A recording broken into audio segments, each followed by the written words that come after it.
Hello मेरे प्यारे बच्चों, स्वागत है आप सभी का एसपी स्टडी क्लासेस के एक और बेहतर वीडियो पर। तो बच्चों आज हम लोग पढ़ने वाले हैं क्लास 12 केमिस्ट्री के बारे में। क्लास 12 केमिस्ट्री के 8 सबसे ज़्यादा इंपॉर्टेंट टॉपिक हैं और बच्चों ऐसे टॉपिक हैं अगर आप किसी भी क्वेश्चन पेपर को, किसी भी मॉडल पेपर को उठा के देख लोगे तो वहाँ पर आपको सारे क्वेश्चन देखने को मिलेंगे और आपके बोर्ड एग्जाम 2025 में केमिस्ट्री के पेपर में भी सारे क्वेश्चन देखने को मिलेंगे। तो इसीलिए इन सभी टॉपिक को, इन सभी क्वेश्चन को आपको समझ लेना है, क्योंकि बच्चों अगर आपने हर एक टॉपिक को समझ कर किया ना तो आप उससे रिलेटेड जो भी क्वेश्चंस होते हैं उनको आप इजीली कर पाओगे। तो इसीलिए हम सभी क्वेश्चंस को समझेंगे और उनसे बात करेंगे किस तरीके से क्वेश्चन, रिलेटिव क्वेश्चन पूछे जा सकते हैं। जैसे बच्चों हमारा जो पहला टॉपिक है उसमें कहा जा रहा है मोलरता, यानी कि मोलरिटी होती क्या है। आप देखिए बच्चों, मोलरता जो टॉपिक होता है इसमें आप इसकी परिभाषा लिखेंगे, साथ साथ इसके बोर्ड एग्जाम में न्यूमेरिकल भी आते हैं। क्या आते हैं बच्चों? इसके जो न्यूमेरिकल होते हैं मोलरता को लेकर, नॉर्मलता को लेकर, फॉर्मलता को लेकर, मोल फ्रैक्शन यानी कि मोल अंश को लेकर, इनके जो न्यूमेरिकल होते हैं वो भी बोर्ड एग्जाम में 1 से 2 नंबर में या फिर 3 नंबर में कभी कभी देखने को मिलते हैं। इन सारी चीज़ों को हम ध्यान में रखते हैं। तो आपको क्या होता है, कुछ ऐसे टॉपिक होते हैं जिनसे क्वेश्चन रिलेटेड हर साल आते हैं। तो ऐसे 8 टॉपिक हैं, इनसे क्वेश्चन किसी न किसी तरीके से पूछे जरूर जाते हैं। तो इन सभी टॉपिक को आपको ध्यान से समझ लेना। एक एक चीज़ को समझ लेंगे तो आप इजीली से इन क्वेश्चन को भी कर पाएंगे। तो देखो बच्चों, पहला क्वेश्चन क्या है, इसको ध्यान से समझिए। पहला क्वेश्चन कहला है मोलरता। देखिए आपको सबसे पहले इसकी परिभाषा पता होना चाहिए कि मोलरता होता क्या है। अब जब आप इस पर अगर न्यूमेरिकल आ जाता है मोलरता निकालने के लिए, तो अगर आपको सूत्र पता होगा, परिभाषा पता होगी, तो आप इजीली से इसका न्यूमेरिकल भी सॉल्व कर लोगे। देखो इसको समझो। कह रहा है कि 1 लीटर बिलियन में घुले हुए विलय के मोलों की संख्या को उस बिलियन की मोलरता कहते हैं। देखो आप बुक में देखोगे परिभाषा काफ़ी ज़्यादा बड़ी लिखी होगी, लंबी लिखी होगी, हमें नहीं पता क्या लिखी है, लेकिन एक्चुअल में परिभाषा ये है। अगर आपने ये समझ ली तो आप इजीली हर एक क्वेश्चन को कर पाओगे। समझने का सबसे आसान परिभाषा यही है बच्चों। देखो कोई 1 लीटर का बिलियन ले लिया हमने, उस 1 लीटर के बिलियन में घुले हुए विलय के मोलों की संख्या, जो भी विलय घुला है उसके जो मोलों की संख्या होती है उस बिलियन के मोल प्रभाव जो मोलरता कहलाती है। मान लीजिए 1 लीटर का एक बिलियन है। मान लीजिए बिलियन क्या होता है, जिसमें विलय और विलय, जो हमारा बिलियन बनता है बच्चों, कोई भी हमारा सॉल्यूशन बनेगा यानी कि जो बिलियन बनता है उस बिलियन में क्या होता है, एक तो हमारा विलय होता है, एक हमारा विलय होता है, प्लस इसमें विलायक जोड़ा जाता है, विलायक होता है। अब विलय और विलायक मिलकर हमारा बनाते हैं विलयन, जिसको हम सॉल्यूशन कहते हैं। ठीक है। अब यहाँ पर ये बिलियन जो है वो 1 लीटर की बात कर रहा है। 1 लीटर का बिलियन है, हमने मान लिया है शरबत है, ये शरबत है। और ये विलायक जो होता है बच्चों पानी होता है, और विलय जो होती है इसमें चीनी होती है, जिसकी कम मात्रा होती है वो विलय होता है। चीनी प्लस पानी का हमने बनाया एक बिलियन, जिसका हम कहते हैं शरबत। अब इस शरबत में कह रहा है कि घुले हुए विलय में 1 लीटर बिलियन में घुले हुए विलय के मोलों की संख्या। अब इसमें चीनी के जो भी मोल घुले होंगे, चीनी के जो भी मोल घुले होंगे, विलय के जो भी मोल घुले होंगे, उसे ही उस बिलियन की मोलरता यानी कि m कहते हैं। अब बच्चों इसके जो हमारा सूत्र होता है उसमें कैसे इसको लिखेंगे, कैसे इस पर न्यूमेरिकल आएंगे वो सॉल्व करेंगे। m इक्वल टू होता है, मोलरता को m लिखते हैं, इसमें होता है विलय के आप मोल लिखेंगे,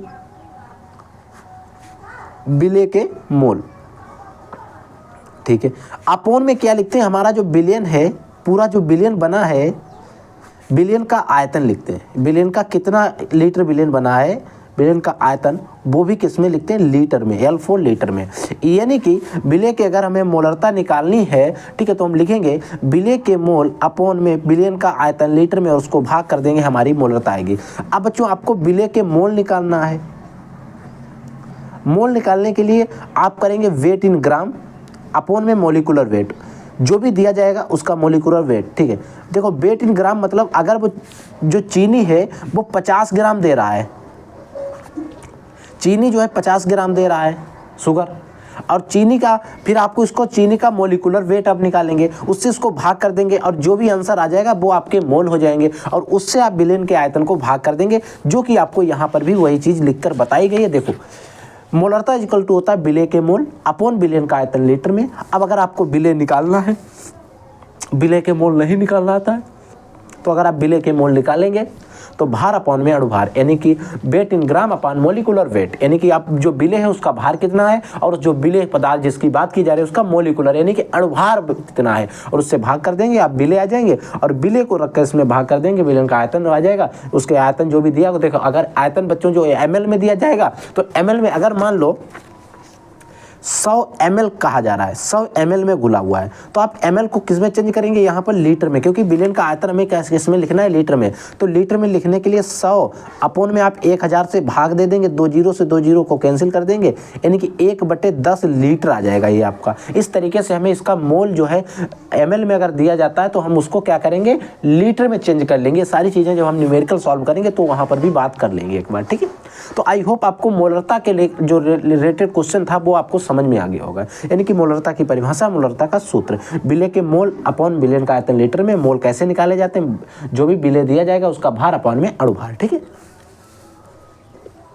फिर बच्चों बात आती है, हमारा अगला टॉपिक है दूसरा जो आता है मोल अंश, इसी को मोल प्रभाज्य या फिर इंग्लिश में इसको मोल फ्रैक्शन कहते हैं। मोल अंश या मोल प्रभाज्य या मोल फ्रैक्शन कहते हैं। देखो इसमें होता क्या है, इसमें क्या होता है, इसमें बिले और विलायक जो होते हैं दोनों की कंडीशंस होती हैं। देखो बिले में उपस्थित किसी एक घटक या कोई भी बिले है, सॉरी बच्चों बिलियन है, उसमें बिले और विलायक दो होंगे, आपको मैंने बताया।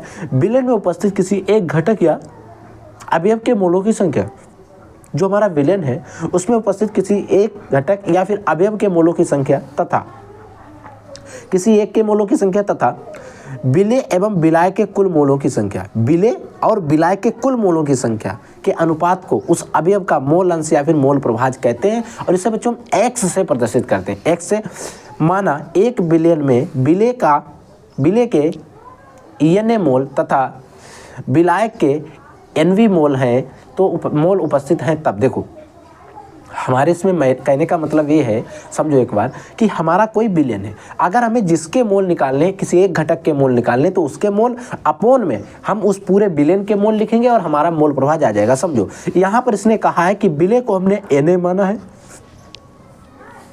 और विलायक को हमने एनवी माना है, ठीक है। समझ लो, बिले को एन माना है और विलायक को एनवी माना है। अगर हमें बिले के मोल पूछ लिए जाए या फिर विलायक के मोल पूछ लिए जाए, अब बिले के मोल पूछ रहा है या विलायक के मोल पूछ रहा है, जब आप क्वेश्चन पढ़ोगे, न्यूमेरिकल सॉल्व करोगे, तो वहां पर दिया रहेगा किसके मोल चाहिए। और अगर ऐसा देता है जैसे चीनी के अगर मोल पूछ रहा है या पानी के पूछ रहा है, तो वहां पर पूछेगा कि चीनी का मोल प्रभाज्य बताओ या पानी का मोल प्रभाज्य बताओ, ठीक है। तो वहां पर जैसे चीनी है वो बिले होता है, आपको सेंस लगाना है, पानी होता है जो विलायक होता है, ठीक है। अब बिले के मोल अंश एक्स इक्वल टू, हमने बिले के मोल अंश निकाल रहे हैं, ठीक है। तो हम बिले के मोल लिखेंगे, ठीक है, अपोन इन दोनों के मोल लिखेंगे, ठीक है। तो इन सभी चीज़ों को हम लिख लेंगे, यहाँ पर डायरेक्ट मोल लिखेंगे। मोल निकालने के लिए हमने आपको बताया जो भी भार दिया जाएगा उससे उसके अणुभार को भाग कर देंगे। अगर बच्चों वो विलायक के पूछ रहा है एनबी, जो एक्स भी इसको हमने मान लिया, तो NB equal to NB plus N A plus NB, यानी कि नीचे दोनों के मोल रहेंगे प्लस ऊपर जिसके पूछे जाए उसके रहेंगे, ठीक है।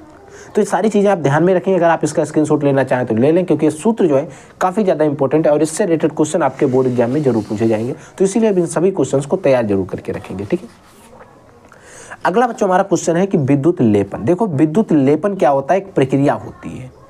आप जब देखते हो कि लोहे, जो आप मेले वगैरह में जाते हो तो सोने जैसे कड़े दिखते हैं, वो सारे कड़े पर जो पानी एक तरीके से चढ़ता है, उस प्रोसेस को ही आप विद्युत लेपन कह सकते हो, ठीक है। देखो विद्युत अपघट्ट द्वारा, जो विद्युत अपघट्ट होते हैं उनके द्वारा एक धातु पर, देखिए जो आप कड़े वगैरह लेते हैं वो भी धातु के ही होते हैं, ठीक है।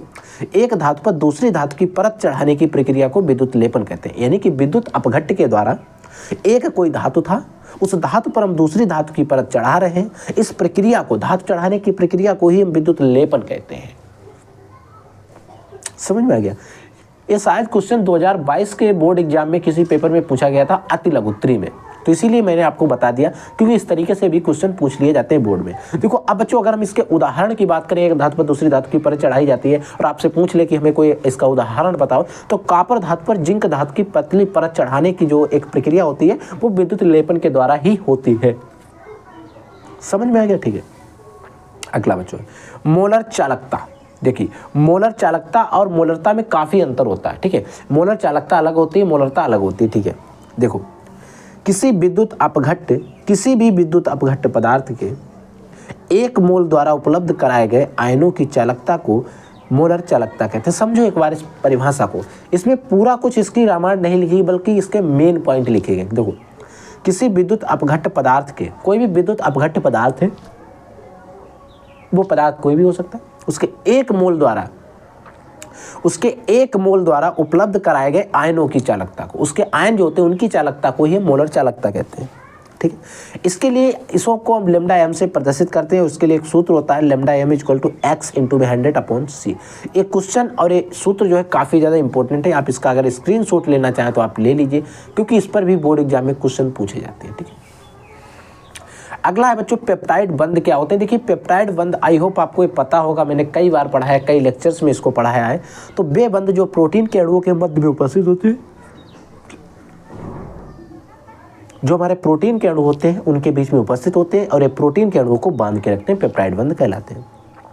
यानी कि वे बंध जो प्रोटीन के अणु होते हैं उनके मध्य में उपस्थित होते हैं, उनके बीच में उपस्थित होते हैं और उनके अणुओं को एक दूसरे के साथ बांध के रखते हैं, एक नियमित तरीके से बांध कर रखते हैं। उन बंधों को ही हम बच्चों पेप्टाइड बंध कहते हैं। ठीक, आई होप आपको पेप्टाइड बंध भी समझ में अच्छे से आ गया हो। ठीक है बच्चों, अगला हमारा टॉपिक है पावर एल्कोहल। देखो बच्चों पावर एल्कोहल क्या होता है, ये क्वेश्चन भी काफ़ी ज़्यादा कई बार बोर्ड एग्जाम में पूछा गया है और इससे रिलेटेड जो है ऑब्जेक्टिव क्वेश्चन ज़्यादा आते हैं। मैं नहीं कहूँगा इस पर ज़्यादातर लघुत्तरी या फिर विकल्पी जो आपके लघुत्तरी फर्स्ट और सेकंड आते हैं, इससे आपके ऑब्जेक्टिव क्वेश्चन बन सकते हैं। या फिर आपसे जब एक आपका दीर्घ उत्तरी क्वेश्चन आता है उसमें आपको 4 से 5 टॉपिक दिए रहते हैं, कहता है इन सभी पर टिप्पणी कीजिए, वहाँ पर भी इस पर क्वेश्चन पूछे जाते हैं। ठीक है, तो लगभग 1 नंबर में टॉपिक जो है इससे क्वेश्चन आते हैं पेपर में। देखो क्वेश्चन क्या है, पावर एल्कोहल। पावर एल्कोहल क्या होता है, इसमें क्वेश्चन कहाँ से आते हैं, ये जो रिएक्शन दिखी दी गई है इस रिएक्शन को अगर आपने समझ लिया तो power alcohol equal to petrol plus ethyl alcohol. Petrol आपका 80%, एथिल एल्कोहल आपका 20%। अगर आपको रिएक्शन आते तो ये परिभाषा आपकी इस रिएक्शन से ही बनाई गई है।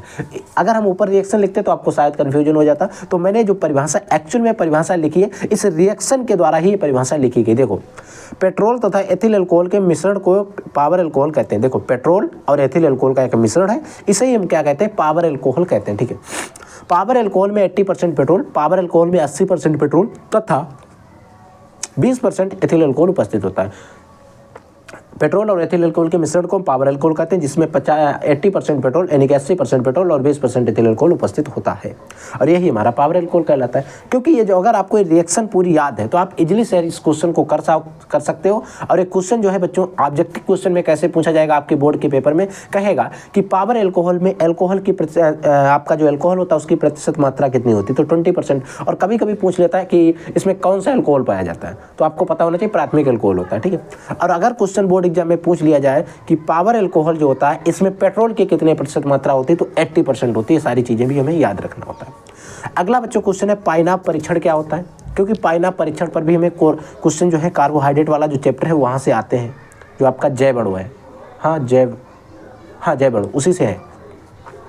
फ्रक्टोज के जलीय विलयन में, देखिए फ्रक्टोज का कोई जलीय विलयन ले लिया हमने, उस जलीय विलयन में अमोनियम माल्विडेट की कुछ बूंदें एसिटिक अम्ल की उपस्थिति में मिलाकर गर्म करते हैं। हमें फ्रक्टोज का हमने कोई जलीय विलयन लिया, उस फ्रक्टोज के जलीय विलयन में अमोनियम माल्विडेट की कुछ बूंदें डालेंगे, एसिटिक अम्ल की उपस्थिति में उसको मिलाकर हम गर्म करेंगे तो नीला रंग प्राप्त होता है। ये परीक्षण हमारा पाइनाप परीक्षण कहलाता है। एक आपका मालिश परीक्षण होता है, उसमें बैंगनी रंग की बलय बनती है, वो भी याद रखना। मालिश परीक्षण जो हमारा मालिश परीक्षण होता है उससे हम कार्बोहाइड्रेट का परीक्षण करते हैं, और जो पाइनाप परीक्षण होता है इससे हम फ्रक्टोज का परीक्षण करते हैं। बच्चों क्वेश्चन जो है काफी ज्यादा इंपॉर्टेंट है, याद रख लेना, नोट डाउन कर लीजिए कि पाइनाप परीक्षण, मालिश परीक्षण। मालिश परीक्षण क्या होता है तो आप याद रखेंगे, मालिश परीक्षण से हम के द्वारा हम कार्बोहाइड्रेट का परीक्षण करते हैं, उसमें बैंगनी रंग की बलय बनती है। याद रख लेना, मैं आपको नेक्स्ट वीडियो में उससे उस क्वेश्चन को भी ऐड करके बता दूंगा।